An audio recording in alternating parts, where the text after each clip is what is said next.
Napakaganda mga kalodi pag ganito ang ating mga lugar na hindi siya naalisan ng mga kahoy na malalaki, ano. Siguro mas maganda pa sa atin yung magtalim pa siguro.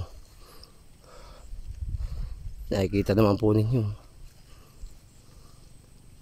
visual talagang ano mo yan, success mo talagang mga kanyang mga kabukiran.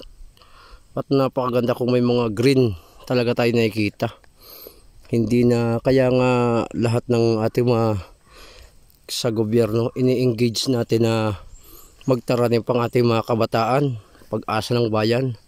Kaya dun sa mga natin kabataan, mag-suggest tayo sa ating barangay, magtanim po tayo dun sa mga tayong sasabihin na delikado.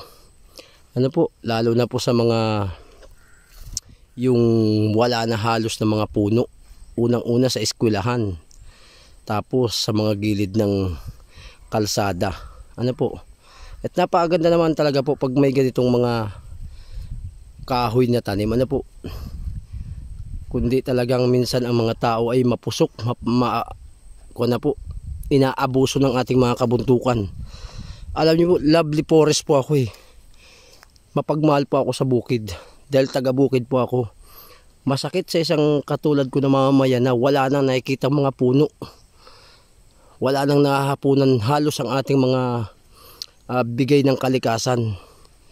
Yan mga kalodi, kung sabi ko nga, kung tayo ay isa din sa nakakita ng magandang situation, sana palaguin pa natin, pagyamanin pa natin ang ating kabundukan. Huwag naman nating ubusin lahat ng mga natitirang mga pananim or kahoy. Ano po, dahil ang nagiging sistema po, pag bumabagyo tayo, kawawa yung mga nasa ibaba ng bundok.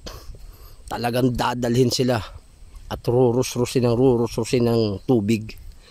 Kasi nga ganyan, wala nang makakapitan ng mga puno yung tubig, wala nang sisip-sipin, puro tuyo na, puro putol na.